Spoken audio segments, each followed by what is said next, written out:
안녕하세요. 2023년 12월 14일 목요일입니다. 함께 보실 말씀은 욥기 36장 26절에서부터 37장 24절까지 말씀입니다. 이제 드디어 욥과 욥의 세 친구 그리고 엘리후까지 발언이 끝나게 되고요. 이제 내일부터는 하나님께서 등장하시게 됩니다.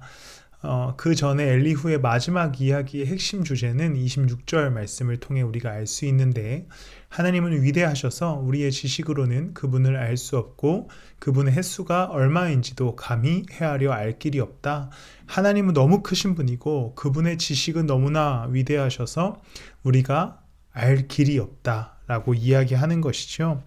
하나님께서는 하나님의 뜻과 지식 안에서 삶과 세상을 인도하고 계시기 때문에 우리가 그것을 이해할 수가 없다라고 엘리후가 이야기하는 것입니다. 그러면서 계속해서 뒤에 이야기하는 것이 자연적 현상에 관해서 이야기하면서 우리가 그 자연적 현상을 이해하지도 못하는데 어떻게 하나님의 뜻을 이해할 수 있겠는가 라고 이야기하는 것이지요. 그러면서 이제 37장으로 넘어와서 18절 말씀을 보면, 하나님을 도와서 하늘을 펴실 수 있습니까? 하늘을 번쩍이는 녹거울처럼 만드실 수 있습니까? 그러니까 하나님께서 하신 일을 당신이 할 수 있냐? 당신은 못하기 때문에 우리는 하나님의 이야기를 들어야 된다라는 것이지요.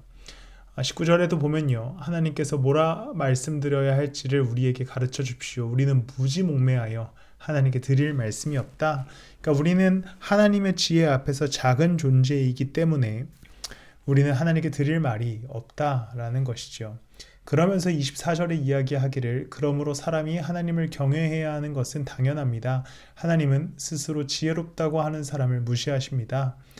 하나님께서는 결국에 지혜롭다고 얘기하는 자들을 무시하시고 하나님의 뜻을 펼쳐나가신다라고 하는 것이 핵심적인 엘리후의 주장이었습니다. 네, 이것은 굉장히 옳은 주장처럼 느껴집니다. 그리고 이 이야기를 우리가 옳다라고 교회에서 계속해서 배워왔던 것도 사실이지요. 분명히 하나님께서는 크신 분이시고 지혜로운 분이시고 그 뜻을 우리가 알지 못하는 채 밝혀주시는 분인 것도 맞습니다.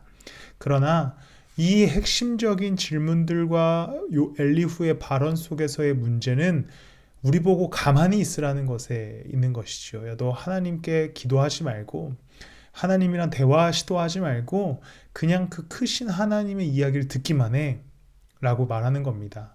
하나님께서는 분명히 신비한 일을 이루시는 분이시고 우리가 알 수 없는 뜻을 행하시는 분이시지만 거기에 우리는 순종해야 하지만 우리는 맹신하는 것이 아니라 하나님과 소통할 수 있어야 합니다. 그것이 핵심이라고 저는 생각합니다. 놀랍게 하나님께서 행하시는 일들 안에서 우리가 그 일에 참여하기 위해서 부단히 애쓰고 소통하고 하나님과 몸부림치는 것이 우리에게 주신 하나님의 선물과도 같은 일이라고 생각합니다. 그래서 하나님의 높으심을 인정하되 그분의 위대하심을 우리가 찬양하되 그 안에서 우리는 겸손해지면서 하나님과 함께 그 일을 이루어갈 수 있는 하나님의 자녀이자 하나님의 동역자가 되는 삶이 더욱더 가치 있는 인생이라고 생각됩니다. 뒤에 이제 하나님의 이야기 속에서 이제 하나님께서 욥을 책망하시기도 하지만 또한 또 하나님께서 욥을 세워주시기에 우리가 그 이야기를 통해 하나님에 관해서 좀 더 살펴보기를 바랍니다. 기도하겠습니다. 하나님의 높으시고 놀라우신 지혜를 우리가 알고 있습니다. 또 그 안에서 역사하시는 것 우리가 다 이해할 수 없음도 압니다. 그렇기 때문에 하나님께 겸손히 엎드려 순종합니다. 다만 우리가 하나님 앞에 나아가서 묻고 기도하고 몸부림칠 때에 때때에 우리에게 응답하여 주시고 대답하여 주셔서 하나님과 함께 걸을 수 있는 하나님의 자녀된 인생을 우리에게 또한 허락하여 주시옵소서. 감사드리며 예수님의 이름으로 기도드렸습니다. 아멘.